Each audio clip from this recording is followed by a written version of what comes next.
conference in Rochester, Minnesota, and it's been pretty great.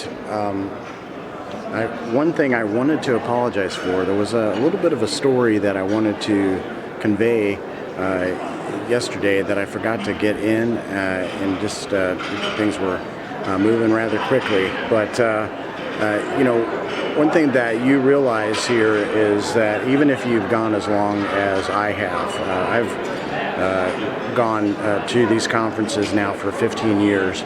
There are people that have gone far longer than that, but we're talking 30 plus years.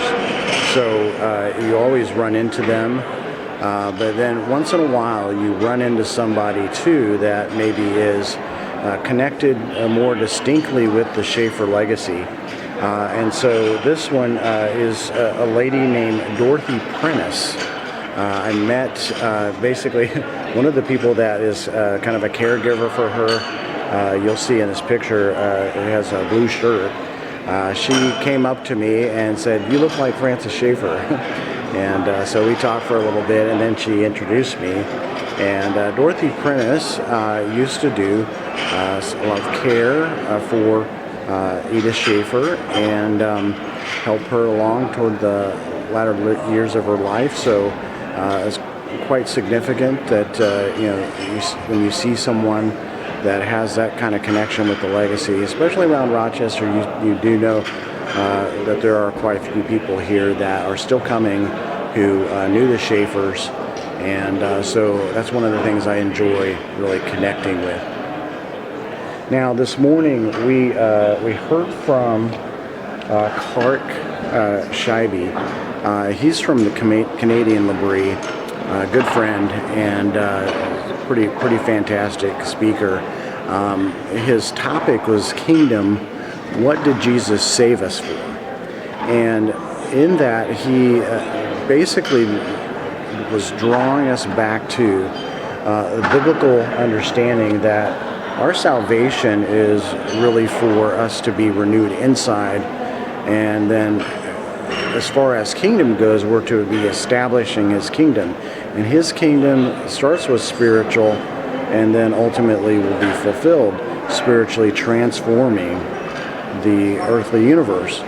But at the same time, we see a lot of movements where they maybe are flipping things on their end, where maybe you have those who, for example, who are atheists or using kind of a Christian worldview in their thinking but are not quite Christian. We also have those in politics who maybe are emphasizing the political change and maybe saying it in the name of Christianity, but don't really have a deeper, heartfelt experience with Christ and renewal. So Clark was constantly calling us back to the heartfelt and spirituality, and that impacts and comes out from that to our world. He's not saying not to be active, but if activism is our only thing, then we're doing it wrong, because that will fade. What will not fade is Christ's enduring legacy in us as far as the renewal and salvation that he's given us. So a really wonderful message. So now I'll give you a little bit of coverage here. We're going to go to workshops. So the workshops that are coming up, there is A.J. Polarens, and he's speaking on Prophets of Our Age, exploring Paul Kingsnorth and Ian McGilchrist. Okay, so he talked a little bit about those guys in his plenary. And then you have Hans Mudeme speaking on Straight Talk on spiritual warfare. Hank Reitzema, Grace, the unique selling point of the Christian faith. Mike Sugimoto, a regular here. The Rashomon effect, doubt and consensus in a low trust society. And then one of my favorite guys, John Hodges, what's so great about classical music? John is just a cherished treasure here. His musical understanding and grasp is amazing, and I've heard multiple lectures over the years of his, so looking forward to that. And then Hannah Elscherberger, Sojourners, Understanding the Symbol of Pilgrimage. So the day's starting off great, and so next after the workshops is lunch. All right, so in the workshops, I end up at John Hodge's What's So Great About Classical Music, as I mentioned that we were going to be there and that would be a good one. Well, I got a special treat for you. I recorded a little segment of him teaching, and it's one of the things that, like, Labree's appreciation for beauty comes true right here through John Hodges. And so here's a little segment that I think you'll enjoy. Maybe you know there's like other ones, but it's 1, 2, 3, 4. It's still there, but it's in a new guise, a new drape. Well, let me give you an example from Rachmaninoff. This is called Rhapsody on a Theme by Paganini. Maybe you know this. And I just want to show you what the tune is. That he takes a tune from Paganini. Paganini was not known as a great composer. He's a tremendous violinist, but not a great composer. But he takes this tune that's really pretty straightforward and then turns it into all sorts of marvelous things. Let me show you what I mean. Here's the tune.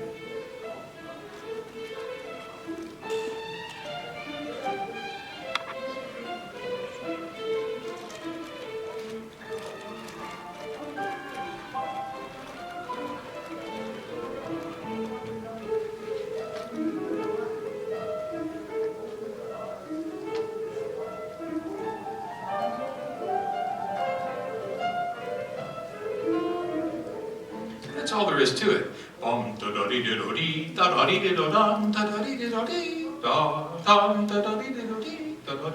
It's faster than that, right? That's what they're doing. Okay. Well, you go through all these variations. There must be a dozen of them as you go, and each one interesting in its own way. And then you come to this. Let's see if I can find the spot. Yeah, I think this is it.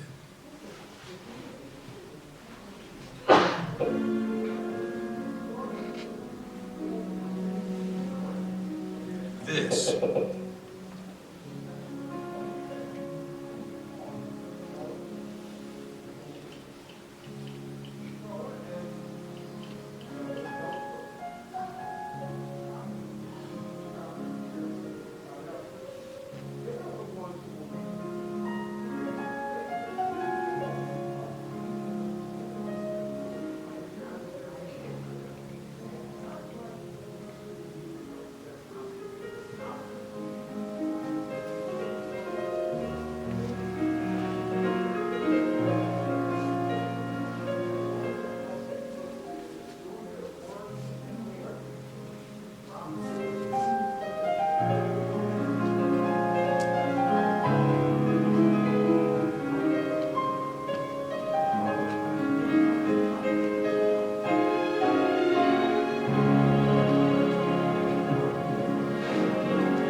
Does he get that? Remember? That's what we're starting with.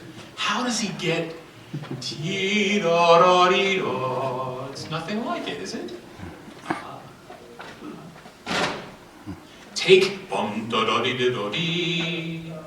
and make it major. It's minor now. 1, 2, 1, 1, 1, 3, 2, 1, 5. Flat 3, right? Okay, so let's make it major. We make that third higher, half step higher. and then play it backward. Da, da, da, dee, da. And there it is. That's where it came from. This is the genius of these guys. And when you hear them, you sit down to hear this, and you think, if you only think, well, will I like this? Well, this will be fun. No, turn these things on and start asking, why did he do that? Why did he do that? What's he doing here? How did he get that? And you'll start mining gold. You'll mine all sorts of great things.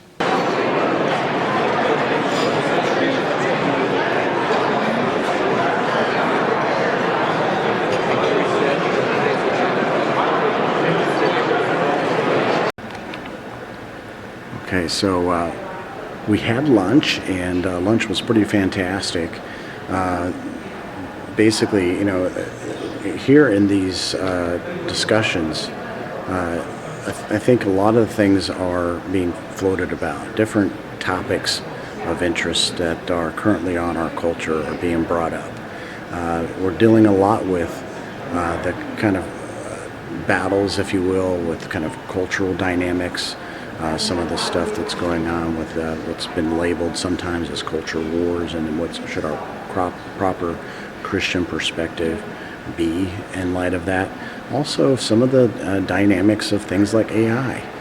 These are things that I've regularly thought about, had lots of personal exploration in these studies and questions, so a lot of really good discussion on these things. So lunch was full of deep stuff, but at the same time, we're all loving each other in spite of maybe having some differences. And that's one of the beautiful things about coming to a Labrie conference, is that you'll have a place to exchange ideas, and without it devolving into what the world does, is a place of kind of forming polarized positions and then inflicting battle on each other. And so Labrie right now, especially with all of this, has been doing so well with these principles, as they do usually. And so after lunch, we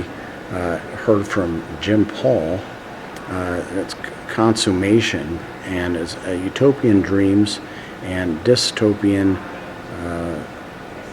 nightmares, the hope of creation, a new creation for a broken world. And that was quite wonderful.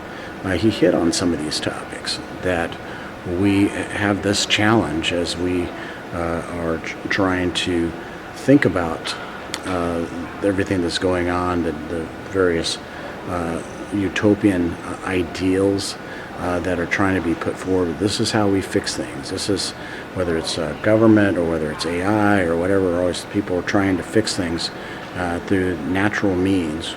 But the true fix has always been, for the Christian, the new heavens and the new earth. And we're looking at both, but it can't just be where we're just going spiritual application only.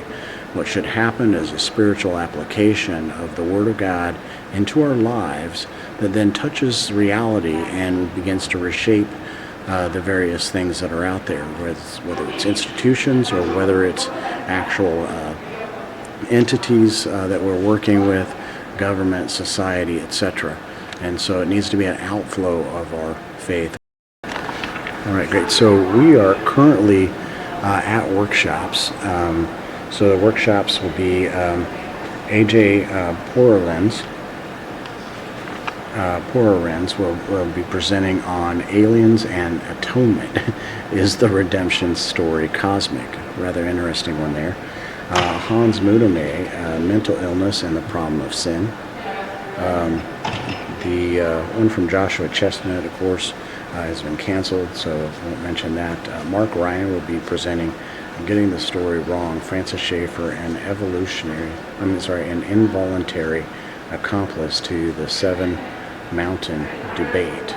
Okay, James Lowe, Masculinity in Crisis, and James Rowland, The Secret Life of Lovers, Dreamers, and Me, Inhabiting the True Myth.